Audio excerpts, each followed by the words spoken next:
Hola amigos, bienvenidos a otro sábado cultural en el cual vamos a tratar, vamos a intentar dar unos pocos indicios acerca de uno de los fenómenos históricos más estudiados, más documentados de la historia humana, y que es la Revolución Francesa.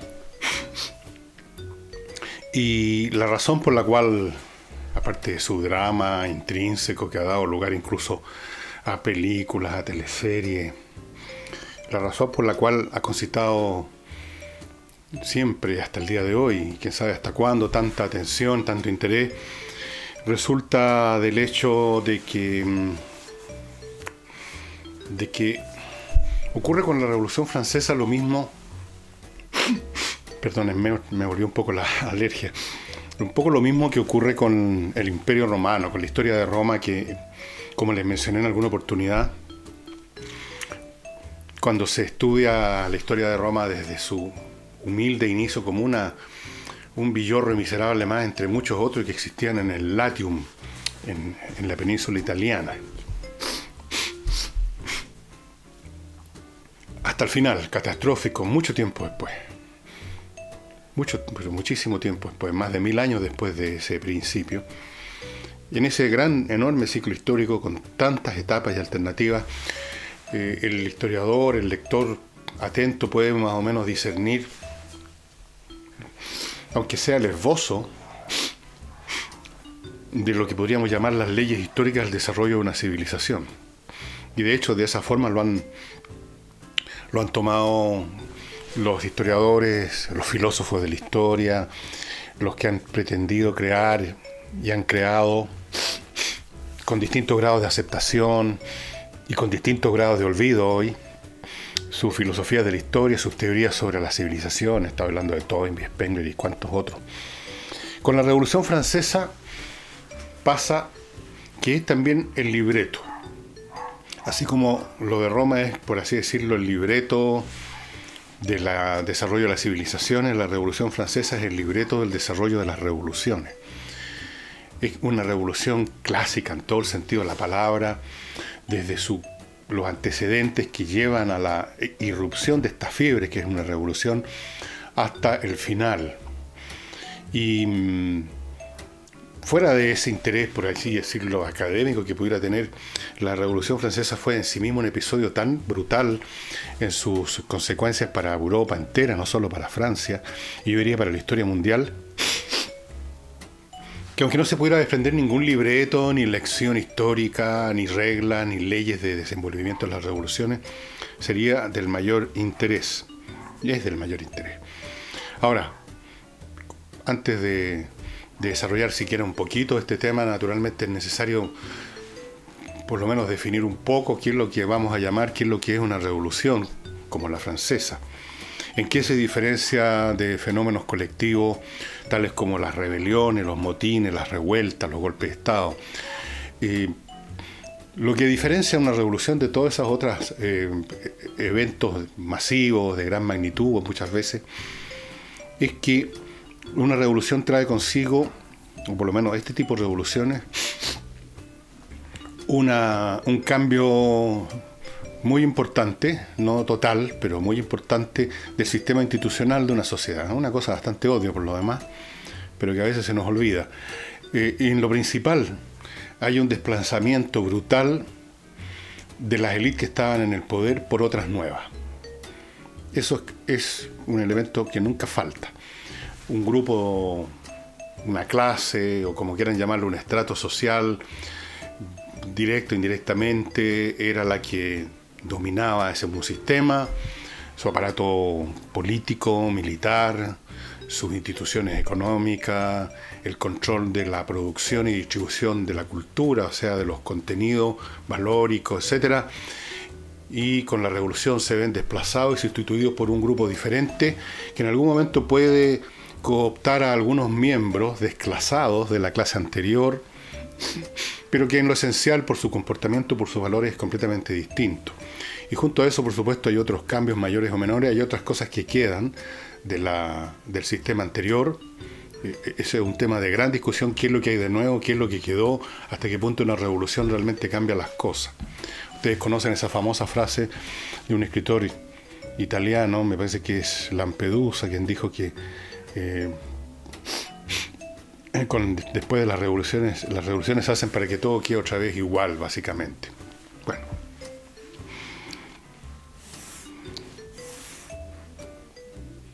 Alguien dijo, me parece que fue Lamartine, quien estuvo activo como literato después de la Revolución Francesa, pero no mucho después, que la revolución, refiriéndose a la francesa, había ocurrido cuando ya había ocurrido la revolución, o una cosa por el estilo. Lo que él quiso decir es que una revolución en su aspecto manifiesto, como fue la Revolución Francesa, la convocatoria de los Estados Generales, luego lo que sucede con los grupos llamados que toman la iniciativa y convierten lo que iba a ser simplemente una consulta sobre cómo salvar al país de la quiebra financiera, se convierte en una revolución política, en un intento de constituir una monarquía constitucional, es decir, de quitarle básicamente al rey el poder total, la soberanía de las cosas, y traspasársela a la ciudadanía, al pueblo, que era entendido por quienes fueron a esa asamblea como ellos. El pueblo eran ellos, ¿no? Básicamente, ¿no? Esa es la parte manifiesta de la Revolución Francesa. Lamartine lo que quiso decir es que cuando llegan a ocurrir esas cosas, cuando hay este estallido, este cambio, detonado por un incidente, por una coyuntura, como fue la convocatoria a los Estados Generales, es porque ya estaban los espíritus hacía tiempo preparados para un cambio radical del modo de vida que esa sociedad tenía. La revolución ya se había producido silenciosamente o no tan silenciosamente en los espíritus. Un cambio en las actitudes, en las posturas, en los valores, que estaba esperando su oportunidad para manifestarse en actos abiertos. Y eso es muy cierto. Quiero además en estas distinciones distinguir entre dos tipos de revoluciones. Unas son las que llevan finalmente al poder, desplazando las antiguas élites y cambiando las instituciones,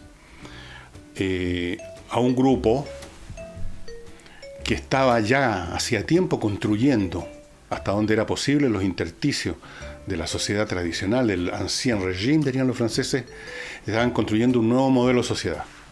En el caso de la Francia previa a la Revolución, ese cambio lo estaban estableciendo, creando día a día, en miles de partes y de mil maneras distintas, los nuevos sectores, los nuevos grupos, los nuevos intereses vinculados al desarrollo del comercio y la industria.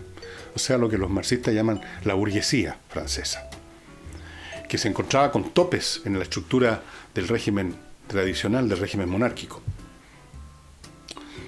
Y por cierto, cuando estos grupos llegan al poder finalmente, después de una revolución, esos nuevos modos de hacer, de producir, de distribuir, de valorar, de jerarquizar, dejan de estar simplemente en los intersticios y permean todo el sistema social. En otras palabras, estas revoluciones verdaderamente traen un cambio que se venía produciendo en forma, por así decirlo, impersonal, autónoma, de las autoridades, de los grupos, de las voluntades de nadie. Se estaba produciendo en forma natural, llamémoslo así, dentro de la sociedad. Y de ahí emergen nuevas realidades y cambios reales y profundos que se estaban produciendo se manifiestan, se establecen, se consolidan y se convierten en la nueva norma. Y el segundo tipo de revoluciones son los que resultan no de un proceso inmanente que se estaba produciendo sordamente, ciegamente, oscuramente, bajo la superficie del mundo tradicional, sino que se trata de un grupo, llamémoslo un grupo revolucionario, que llega al poder normalmente por medio de la violencia e intenta crear desde arriba esos cambios. En el caso de la revolución bolchevique.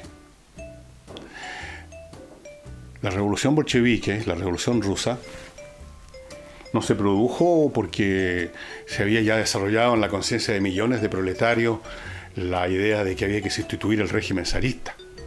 El sector proletario industrial moderno de Rusia era mínimo. De hecho, ni el propio Marx creía que la revolución pudiera empezar en un país tan atrasado como Rusia. Él esperaba que se produjera en un país desarrollado como Alemania, quizás hasta Inglaterra.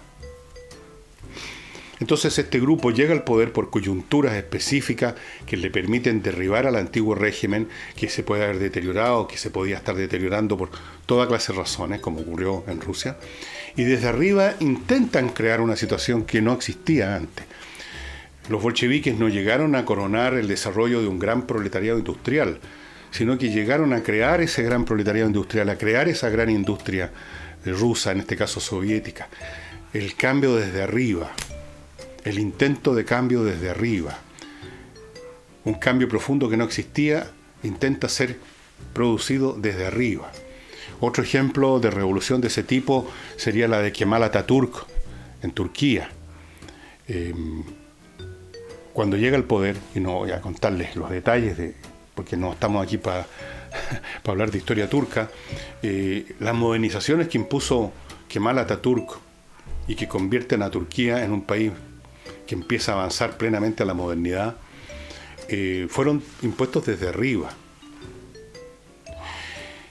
Y podríamos decir, si es que podemos calificar hasta cierto punto de revolucionario el golpe militar de 1973 en Chile, en el sentido de que desplazó a una antigua élite del poder que hacía lo que quería y cambió estructuras políticas y económicas de una manera radical. Eso también fue un cambio desde arriba. De hecho, los sectores que más se opusieron después del golpe militar del 73, los sectores que se oponían a la idea de liberar la economía chilena eran precisamente toda la clase empresarial, por lo que los marxistas llamarían la alta burguesía. Ellos querían seguir con el viejo sistema de empresas que estaban sostenidas, que se mantenían, que prosperaban hasta cierto punto, que daban renta por lo menos, sobre la base de la protección del Estado. Esas eran empresas de vivero, de invernadero, mantenidas artificialmente en todos los sentidos de la palabra. Esas son las revoluciones desde arriba. Otra revolución ahora desde abajo, que en el fondo manifiesta y materializa y lleva al poder abiertamente a una nueva forma de hacer economía, política, nuevos intereses, nuevos valores, es la revolución, la gloriosa revolución de los dos revoluciones del siglo XVII en Inglaterra, que transcurrieron de una manera muy distinta a la de Francia, por cierto. La primera en 1640 y algo, y la otra, la segunda, la llamada gloriosa revolución en 1688, que establecen definitivamente el contexto, el marco que es todavía prevaleciente en Inglaterra, a saber, un monarca que en realidad se convierte en una figura más o menos decorativa hoy, y en esa época una monarquía que tenía algunos poderes pero muy limitados por el Parlamento, que representaba los intereses de esta clase comercial, no todavía industrial, pero comercial, capitalista, mercantilista, que estaba surgiendo en Inglaterra desde hacía rato. Naturalmente la Revolución Francesa es el guión perfecto para las revoluciones del primer tipo, aquellas que terminan por manifestar un proceso que se estaba ya desarrollando en el cuerpo social hacía mucho tiempo. De hecho, la Francia que entra en el proceso revolucionario a partir de 1789 era una Francia que solo era segunda con respecto a Inglaterra en cuanto a desarrollo de la modernidad industrial del siglo XVIII, del uso de tecnología, de la máquina de vapor, por lo menos los inicios de eso en Francia, la aparición de factorías, de empresas, y no meramente el viejo sistema del capitalista que le llevaba a las casas a muchas personas determinadas mercancías y determinados insumos para que ellos en su casa, como artesanos privados, hicieran un producto que luego este capitalista recogía y vendía. Ese tipo de economía estaba empezando a ser sustituido ya por las fábricas que reúnen en un solo lugar a muchos trabajadores que hacen uso de maquinarias y capitales tecnológicos puestos por el inversionista. Estaba modernizándose. De hecho, La gran historia política del siglo XVIII es la guerra, podría así decirlo, mundial, entre Inglaterra y Francia por el predominio, por el control de los mercados que se abrían en América, en la India, en todas partes. Entonces, es esa Francia que estaba creciendo dentro del tejido asfixiante, dentro del vendaje asfixiante del antiguo régimen, el que finalmente encuentra una ocasión, una oportunidad para brotar con toda su fuerza en el proceso de la Revolución Francesa, que pasa por una serie de fases, que son las que, como les digo, constituyen el guión, por supuesto con todas las variantes que ustedes quieran, de las revoluciones de este tipo. Antes de continuar y hablarle de algunos libros, antes de continuar con la revolución y luego tocar algunos libros que valen la pena conocer, permítanme recordarles que los sábados me sigue,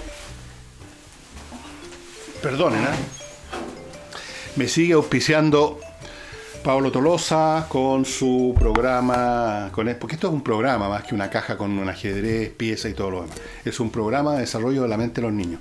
En esta caja, que usted compra por los 24.900, viene un tablero de ajedrez, las piezas bastante grandes, fáciles de usar, cómodas, y un documento con un código para que una vez comprado esto, una vez que el chico, el niño, el que sea, lo tenga en sus manos, pueda obtener entrada a todos los servicios que entrega espacioajedrez.com, que son muchos.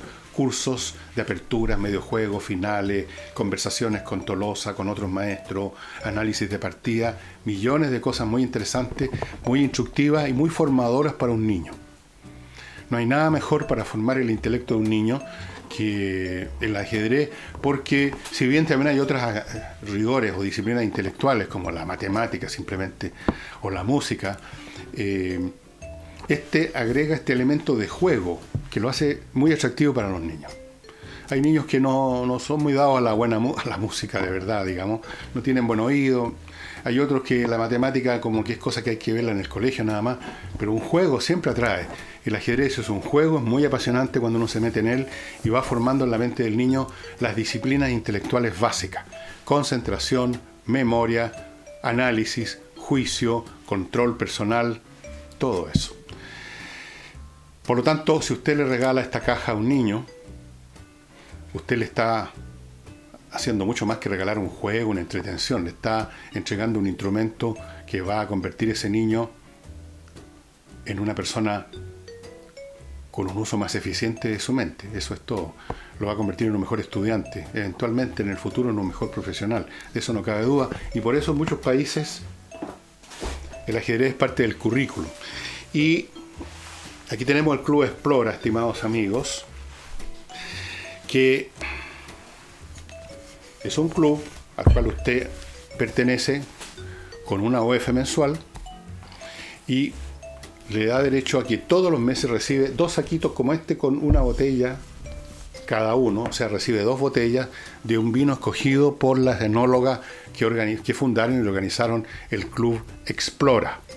Son vinos escogidos pero con gotario, digamos. Son vinos exquisitos, diferentes entre sí, diferentes todos los meses, y permiten entonces a los que son miembros del club la exquisita experiencia de probar vinos nuevos con la garantía que siempre y en todo caso son de excelente calidad.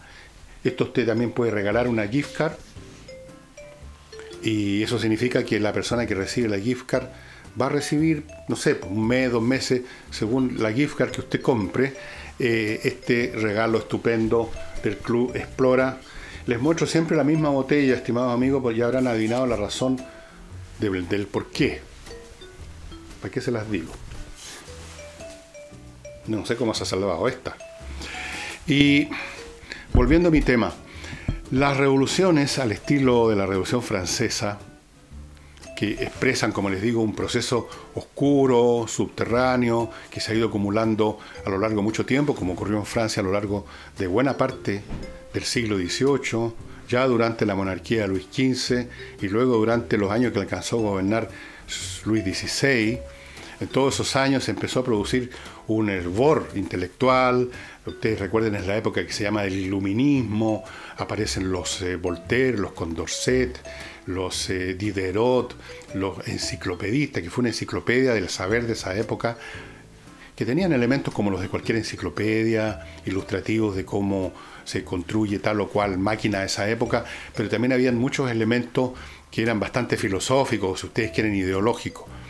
Hubo mucha fermentación intelectual, el régimen monárquico ya estaba corroído por dentro, y esto incluye a la nobleza francesa que llenaba el Teatro de la Ópera para ver El Barbero de Sevilla o ver Las Bodas de Fígaro, que eran obras que tenían elementos completamente antisistémicos, que ponían en duda el sustento, la legitimación del concepto de nobleza. En alguna frase por ahí, creo que en El Barbero de Sevilla o Las Bodas de Fígaro, no en las dos, hay un personaje que dice: los nobles no han hecho otra cosa en su vida que darse el trabajo de nacer. Bueno, pero una vez que esto explota, una vez que este sentimiento, que ya no se encuentra a gusto, no se encuentra cómodo con el sistema imperante de valores, de ideas, político, institucional, las leyes de todo orden que existían en la Francia de Luis XVI, que le ponían un freno a la economía, que le ponían un freno al ascenso social de gente muy exitosa en la provincia o incluso en la capital. Habían montones de elementos que ya no ajustaban con el esquema de la monarquía absoluta, que en el fondo era una herencia, era un sistema propio de la época feudal, definitivamente. Bien, esto explota, pero la explosión, a su vez, el proceso revolucionario, una vez ya iniciado sobre la base de este combustible, se desarrolló siguiendo un esquema que ha sido estudiado porque, como les dije al principio de este programa, es como el libreto de estas revoluciones. Y por eso aquí, con esto, les voy a mostrar el primer libro, que yo creo que es esencial leerlo. Es uno de los libros más interesantes de ciencias políticas que he leído en mi vida, y lo he leído unas 4 o 5 veces ya, y lo voy a volver a leer seguramente en algún momento, en que un autor norteamericano, este es un libro que lo he mostrado otras veces, un autor norteamericano, un historiador llamado Crane Brinton, era especialista en la historia del siglo XVIII y de Francia, escribió esto, que está lleno de notas: La anatomía de la revolución, donde, analizando la revolución inglesa de este siglo XVII, la revolución americana, porque la independencia, en el fondo, toda independencia es una revolución, la revolución francesa, desde luego, y la revolución rusa, él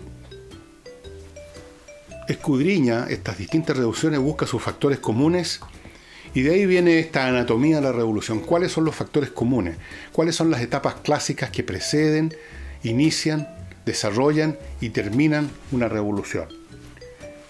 Y eso es lo que hizo Crane Brinton en el año del Señor. Este libro es del año 1930 y tanto, la primera edición, después han habido muchas, 1938. Es un clásico de las ciencias políticas. Y en los capítulos está claro cómo separa las distintas etapas de la revolución. Primero habla de los regímenes, del antiguo régimen, cómo es la sociedad previa a la revolución, pero que ya está preparando y tiene en su órgano, por así decirlo, el virus de la revolución. Entonces habla de un diagnóstico de los signos preliminares, las debilidades estructurales, económicas y políticas, la transferencia de la lealtad de los intelectuales desde el régimen tradicional hacia algo distinto, que lo pueden presentar como utopía, como un proyecto. Después vienen primeras etapas de la revolución, los eventos que típicamente ocurren en las primeras etapas, el papel que cumple la fuerza, la primavera o la luna de miel revolucionaria, cuando todos sienten, incluso a veces los que van a ser desplazados, que es posible que las cosas se hagan con puro afecto, con puro amor, todos nos vamos a tomar de la mano, vamos a fundar una sociedad mejor para todos. Qué buena idea fue hacer una revolución. Eso es en las primeras etapas. La Revolución Francesa pasó claramente por esa etapa. Luego viene el gobierno de los moderados, el típico gobierno de los moderados.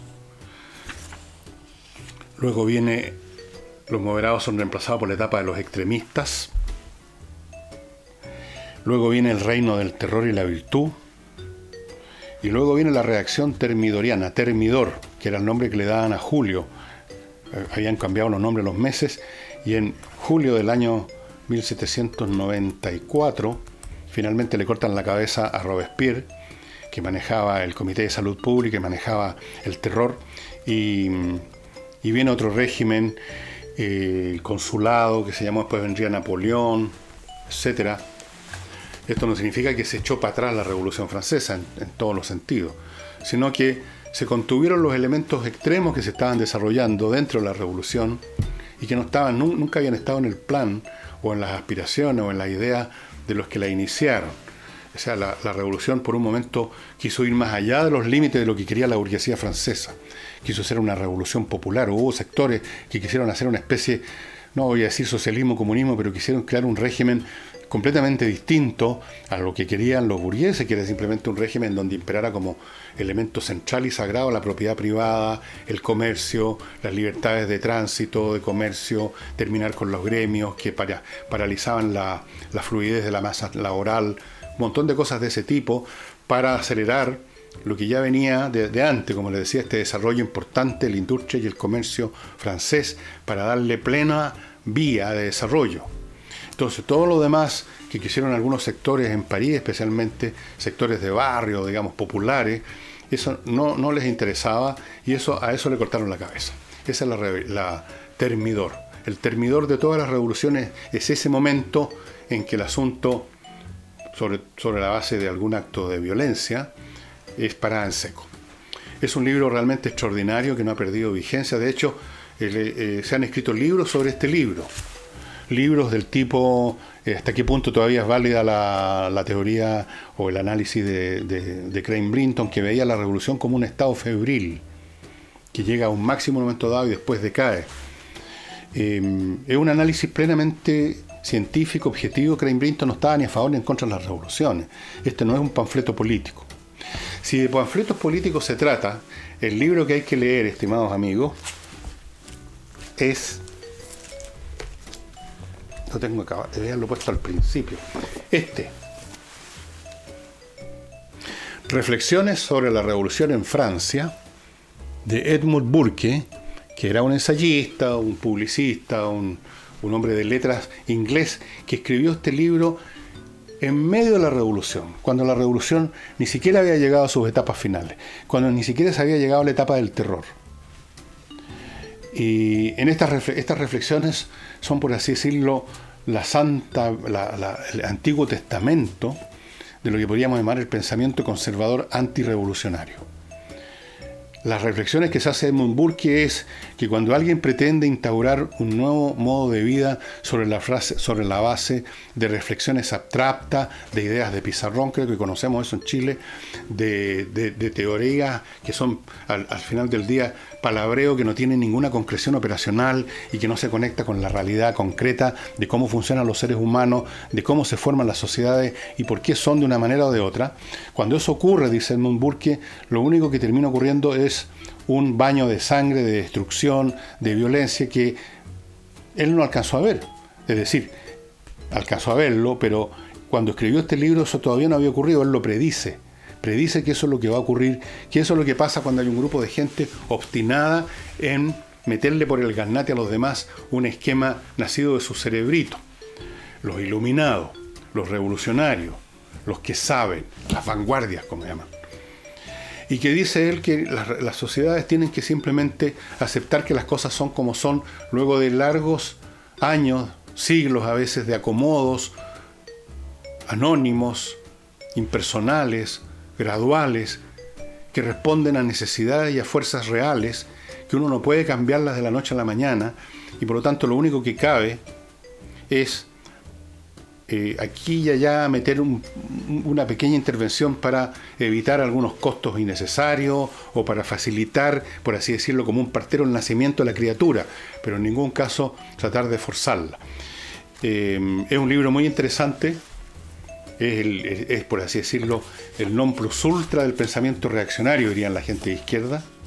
Es un libro extraordinariamente bien escrito, muy elocuente, muy interesante, y piénsese que esto fue escrito, aquí está la fecha, fue publicado en 1790, había recién comenzado la Revolución Francesa. Ahora, de toda la trayectoria de la Revolución, cómo se estaba preparando el ambiente social, económico y valórico en Francia, cuáles fueron los elementos que llevaron a la corona francesa en un momento dado a la quiebra, literalmente, al punto que el rey se le persuadió que lo mejor que podía hacer era convocar lo que se llamaban los estados generales, convocar a todos los estamentos de la sociedad francesa, o sea, la nobleza, el clero y el pueblo y el estado llano, para ver modo de encontrar una forma de obtener más ingresos para la corona, o sea, cambiar el sistema impositivo. Probablemente la idea era imponerle impuestos que nunca antes habían tenido a los grandes propietarios de la tierra, que eran nobles, muchos de ellos, otros no. Y eso se convierte en la Revolución Francesa. Cuando uno quiere conocer toda esa historia, hay montones de libros. Parto con un clásico marxista. Este es un historiador marxista que yo lo considero muy valioso, muy importante, y por eso lo mandé empastar, para que vean que yo no soy prejuicioso con nadie. La Revolución Francesa, de Albert Mathieu. Este es un historiador de los años 30 del siglo pasado, y es un libro que vale la pena leer. Aquí está todo el esquema marxista de las luchas de clase, etcétera, independientemente que uno considere estos análisis un poquito esquemáticos y por lo tanto distorsionadores de la realidad, vale la pena leer a Mathieu. En la misma onda marxista, pero un poco más sofisticada, es la Revolución Francesa, aquí lo tengo en francés, de Albert Soubul. Soubul fue un discípulo de Mathieu, pero como todos los discípulos, le terminó acuchillando al maestro. Dice aquí detrás en la cubierta: después de un estudio sistemático de las bases estructurales y coyunturales de la crisis del antiguo régimen, el autor ha consagrado la mayor parte de su libro a explicar la naturaleza de las contradicciones sociales y políticas que pusieron a la revolución en marcha. Del radicalismo democrático, del período jacobino, a las formas de la consolidación institucional de la Francia burguesa. Se desea describir, diagramar, dibujar. Hay verbos en francés que no se pueden traducir así como así de un idioma a otro. La trayectoria que condujo a Francia desde su etapa de supervivencias del feudalismo a la puesta en marcha de las instituciones cardinales de la sociedad contemporánea. Es un libro entretenidísimo, porque la historia misma, los acontecimientos, lo que hizo tal fulano, lo que hizo este otro, los intentos del rey, las reuniones de palacio, las intrigas, las luchas dentro de la corte, fuera de la corte, la guerra permanente de la corona con los llamados Parlement, que era una institución entre judicial y política que existía desde hacía mucho tiempo, que le ponía toda clase de obstáculos y que terminó disparándose en el pie, literalmente. Todo eso está narrado de una manera espectacular. Luego, otro libro que recomiendo forma parte de un conjunto de libros muy bueno que se editó en los años 50-60, que se llama El ascenso de la Europa moderna, The Rise of Modern Europe. Y uno de los libros, que son un montón de libros, ¿no?, que parten en el siglo XV, cuando empieza el ascenso de la Europa moderna. Y este también es de Craig Brinton y se llama Una década de revolución. Este es un libro de segunda mano, como ustedes notarán, quizás. Lo compré no hace mucho, lo he leído un par de veces. Una década de revolución, 1789-1799, cuando ya la revolución había sido domesticada por el consulado y por Napoleón. Craig Brinton es un gran especialista y tiene un estilo un poco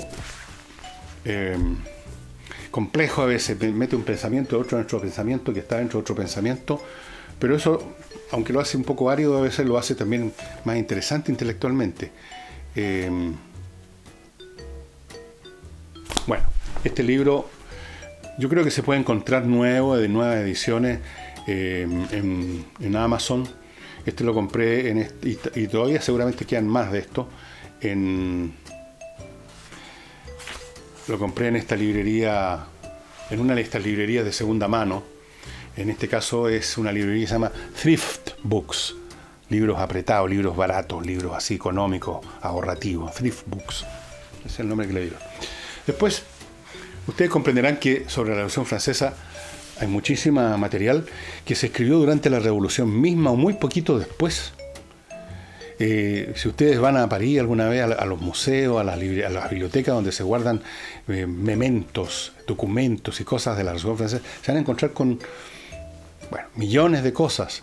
Algunos documentos impresionantes, como por ejemplo el documento real de su propia mano con gotas de lágrimas que escribe uno de los tipos que lo van a guillotinar en unos minutos más, un tipo importante, a su mujer o a quien sea. Está repleto. Y por supuesto hay libros que se escribieron muy poco después y que forman parte de lo que podríamos llamar la historiografía clásica de la Revolución Francesa, como del 18 de Brumario a Waterloo, que es en el fondo, es una vieja colección que yo también empasté por su valor, de Jules Michelet. El 18 de Brumario es, por supuesto, es el comienzo del ascenso de Napoleón, y con Napoleón podríamos decir ya se ha pasado la revolución propiamente tal, pero Napoleón tampoco la pudo dejar atrás completamente. Toda su carrera, sobre todo inicial, tiene que ver con su relación con la Revolución Francesa.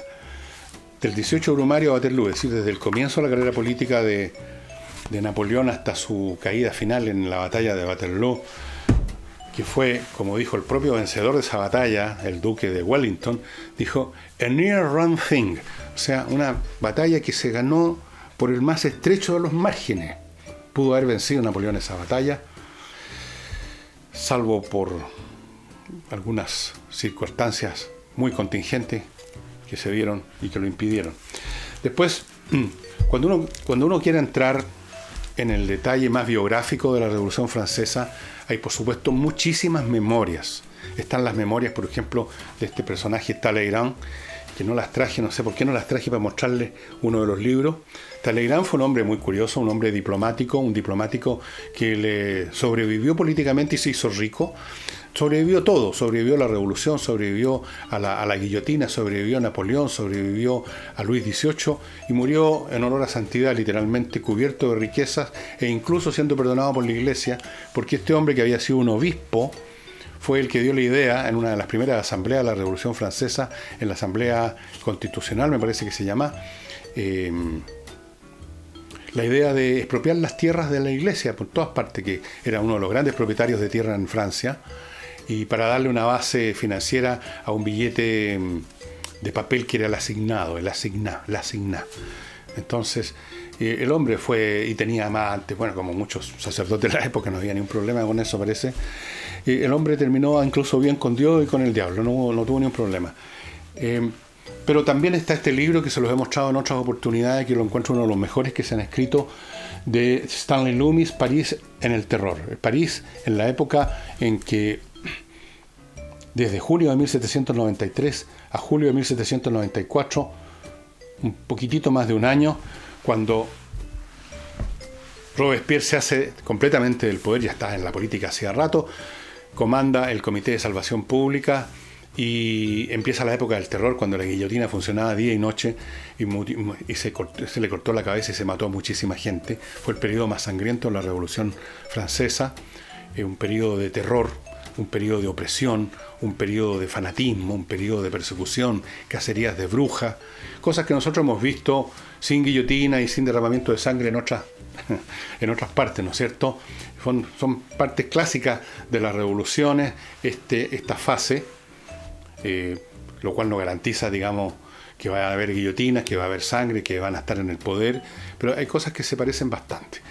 Y Stanley Loomis estudia ese periodo analizando la vida de 3 personas.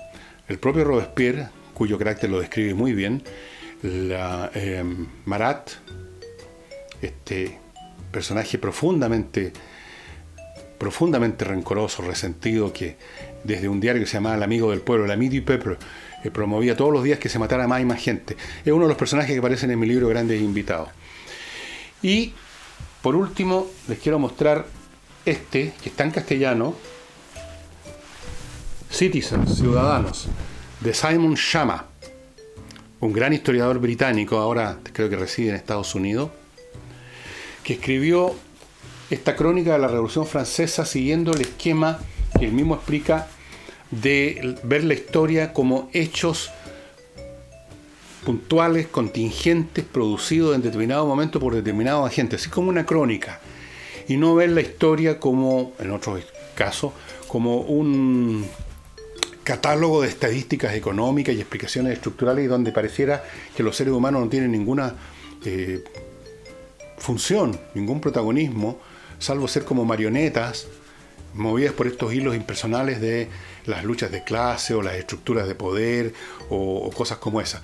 En ese marco, al final de cuentas, los que actúan y toman decisiones y opciones dentro de las muchas que permiten a veces estos cuadros un poco rígidos, la historia se hace por individuos que toman decisiones, repito, y esa es la forma como Simon Schama escribió su historia, que fue una de las cosas más entretenidas que he leído más. Aquí se cuenta una anécdota que, por ejemplo, que retrata de cuerpo entero a este señor Talleyrand que les he mencionado, que era un hombre bastante cínico, muy inteligente, muy frío, no era para nada sentimental, y que logró flotar por lo mismo a tantos regímenes. En un momento dado, en el periodo más fervoroso de la Revolución Francesa, se organiza una gran misa a la razón. Nada de Dios y Cristo, a la razón. Y se arma un enorme tinglado en una plaza de París, creo que en lo que ahora es la Plaza de la Concordia, pero puede haber sido otro lugar, y se arma una tarima. Ese día llovía a chuzos, pero igual se juntó una multitud inmensa que vino de toda Francia, y quien iba a oficiar la misa era Talleyrand, puesto que había sido obispo, le encargaron que él hiciera la misa. Imagínense la seriedad de esa gente bajo la lluvia, con el corazón todavía henchido de revolución. Imagínense la dosis de fanatismo, de fervor con que asistieron a eso. Y entonces Talleyrand, cuando sube al estrado para hacer la misa, le comenta a un tipo que lo estaba mirando con un aire así medio raro, uno que iba a ser quizás su acólito en la misa. Talleyrand le dice: por favor, no me digas nada, no sonrías, porque me voy a reír. Y reírse en ese momento habría sido para que lo colgaran de inmediato. Esta es una de las anécdotas, de las muchísimas que cuenta este historiador Simon Schama, uno de los historiadores más entretenidos que existen. Creo que todavía está disponible. Yo lo compré hace muchos años en español. Ese libro se lo regalé a un amigo que no lee en inglés, así que me lo compré de nuevo y lo leí de nuevo en su idioma original, pero estoy seguro que ustedes lo pueden encontrar en castellano, incluso en Amazon. Es un libro bastante guatón, como ustedes ven. Estoy viendo aquí, tiene, considerando también las notas y todo, más de 900 páginas, pero vale mucho la pena.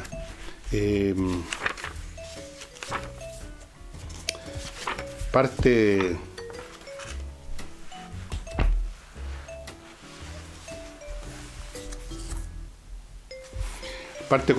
con este famoso párrafo que todo el mundo conoce, parte diciendo en el prefacio: preguntado acerca de qué pensaba sobre el significado de la Revolución Francesa, el primer chino Zhou Enlai se dice que contestó del siguiente modo: es muy pronto para decir nada. 200 años pueden ser todavía muy pronto o quizás muy tarde para decir nada.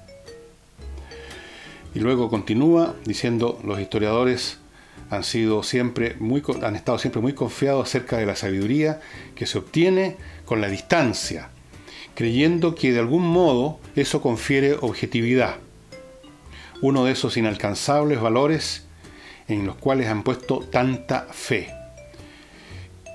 Quizás, en cambio, haya algo positivo, there is something to say, acerca de la proximidad, o sea, lo contrario.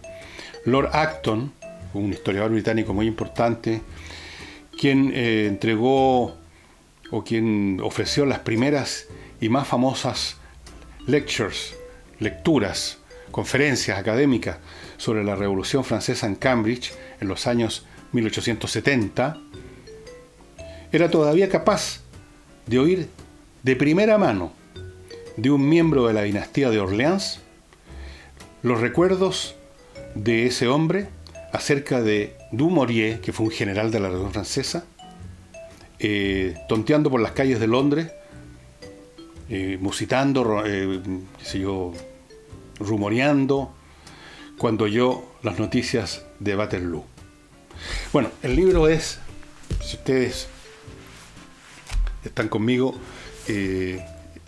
está construido como estos libros de historia tan apasionantes en que la gran historia, los grandes acontecimientos que se nos van a mostrar, están orgánicamente enlazados con lo que dijo o lo que hizo fulano de tal con nombre y apellido un determinado día, por un recuerdo de él, por lo que él vio que pasó, o si es un hombre importante, por la decisión que tomó. Eso le da a la historia un interés inmensamente superior a mucha historiografía que se va más bien por el camino de las estructuras, de las estadísticas, cuánto grano se producía en Francia el año 88, que si acaso hubo una sequía o una inundación y fracasó la cosecha, y estadísticas sobre cuántas revueltas campesinas habían año a año, y tratando de medir estas cosas como un fenómeno impersonal, que no es una manera equivocada de hacer historia, ni mucho menos, es necesario ese enfoque también. Pero cuando uno quiere leer esto para aprender, pero también para entretenerse, para sumergirse en la realidad carnal de la vida humana, de la vida histórica, que es vida de los hombres y no de las estadísticas, un libro como Citizens, una crónica de la Revolución Francesa, es indispensable. No se van a arrepentir si no lo tienen, no lo han leído, cómprenlo, léanlo, ojalá en inglés, porque se pierde mucho. Odio decir esto, pero las traducciones al castellano se pierde mucho, porque el castellano, como idioma romance que es muy distinto al inglés, aunque tengan muchas palabras que vinieron el inglés tiene muchas palabras que vinieron del francés, que viene de un idioma latino también, pero se pierde mucho. Pero como sea, el libro es realmente apasionante. Yo no recuerdo haber sentido ninguna especial obstáculo o problema leyéndolo cuando lo leí en castellano, era muy entretenido. Lo que pasa es que en inglés todavía mejor, porque ocurre que este historiador Simon Schama es un gran estilista, escribe realmente bien, es un placer leerlo con su prosa original. Como les repito y termino con esto, la Revolución Francesa es el libreto universal de las revoluciones del primer tipo, las revoluciones que se producen cuando ya la revolución se produjo en el corazón y en el alma de los ciudadanos, de los miembros de una sociedad. Espero haberlos entretenido y será hasta el lunes a ver qué ocurre en este mundo y en este país. Muchas gracias por su atención y desde luego ya se habrán dado cuenta, normalmente los sábados salimos un poco más tarde, todos nos levantamos un poco más tarde, las cosas se hacen un poco más tarde, pero usted también se levanta más tarde, así que espero que no haya ningún problema con eso. Muchas gracias y hasta el lunes.